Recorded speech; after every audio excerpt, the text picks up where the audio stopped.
Hello అండి, అందరికీ good evening. ఎలా ఉన్నారు అందరూ ఫ్రెండ్స్? నేనైతే ఈరోజు మార్నింగే మా పిల్లలు గొడవ పడుతున్నారండి బయట. అదైతే వంటింట్లోకి వినిపిస్తుంది. ఎందుకు ఈ పిల్లలు ఇంత పొద్దున్నే ఫైటింగ్ చేసుకుంటారన్నారని బయటకు వచ్చి చూస్తే అప్పటికేమో బట్టలన్నీ మంచం మీద ఉన్నవి ఆ పక్క ఒకరు ఈ పక్క ఒకరు విసిరేస్తా అన్నారు. ఎందుకురా అంటే నా బట్టలు చింపేస్తున్నాడని ఒకడు, నా బట్టతో ముక్కు తుడుస్తున్నాడని ఇంకొకడైతే చెప్పేస్తూ ఉన్నారు.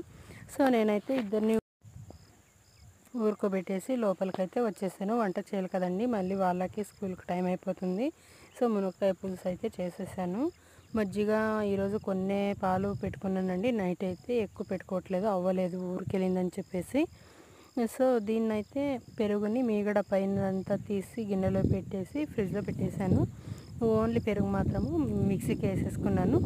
అదంతా లోపల పని అంతా అయిపోయిన తర్వాత నేనైతే బయటకు వచ్చి ఇలా నాకు కాలు పెయిన్ ఎక్కువ ఉందండి, పాదం నొప్పి ఎక్కువ ఉంటే ప్లాస్టర్ వేసుకొని చూద్దామని అయితే ఇలా ప్లాస్టర్ వేసుకున్నాను. తర్వాత బట్టలు ఆరేద్దామని అయితే వెళ్ళాను. గులాబీ మొక్కలో పువ్వు అయితే చాలా కాసిందండి. ఒకే కొమ్మ అండి 7 పూలు కాసింది. ఒకటైతే పూసింది, ఇంకా మిగతావి అయితే ఏం పూయలేదు. సో నేను ఇంకా బట్టలన్నీ ఆరబెట్టేసి, నిన్న ఆరబెట్టినవన్నీ అలాగే ఉన్నాయి, అవన్నీ తీసేసి మంచం పైన వేసుకొని బట్టలు అయితే ఆరబెట్టేసుకున్నాను. ఆరబెట్టేసుకున్న తర్వాత ఈ బట్టలన్నీ మర్చిపెట్టేసి లోపలికైతే పెట్టేసి సర్దలేదు, జస్ట్ మంచం పైన పెట్టేసాను అంతే. సర్దుతూ కూర్చుంటే లేట్ అవుతుంది, బ్యాంక్ దగ్గరికి వెళ్ళాలి అని చెప్పేసి. ఆ తర్వాత అయితే బట్టలన్నీ మర్చేసింది అయిపోయిన తర్వాత బ్యాంక్ దగ్గరికి వెళ్ళాలనేసి రెడీ అయిపోయాను. రెడీ అయిన తర్వాత చలన్ రాయాలి కదండి, స్లిప్స్, అవైతే నేనే రాస్తాను. ఎవరీ మంత్ మహిళా సంఘంవి 40,000 అమౌంట్ పే చేయాలి బ్యాంకుకి ఎవరీ మంత్, 10 మందిది కలిసి. సో దాన్ని అయితే అందరూ నాకే తెచ్చేశారు. సంఘంలో ఫస్ట్ లీడర్గా నేనే ఉన్నాను.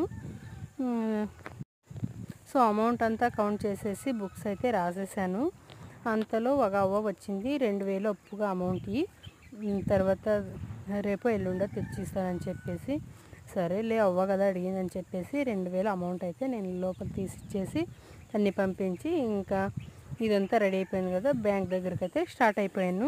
స్కూటీలో నిదానంగా నువ్వే వెళ్ళమంటే మా ఆయనేమో నేనే వెళ్ళానండి నిదానంగా. అసలు సర్జరీ తర్వాత ఈ స్కూటీ నడపడం ఫస్ట్ టైము, భయంగా ఉంది ఎక్కడ పడేస్తానో అని.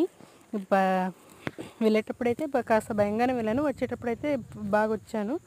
సో ఇక్కడికి వచ్చానా తొందరగా అయిపోతుందని చెప్పేసి జనాలు అయితే ఎక్కువ మందే ఉన్నారు. చాలా లేట్ అయిపోయింది, 3 o'clock అయింది.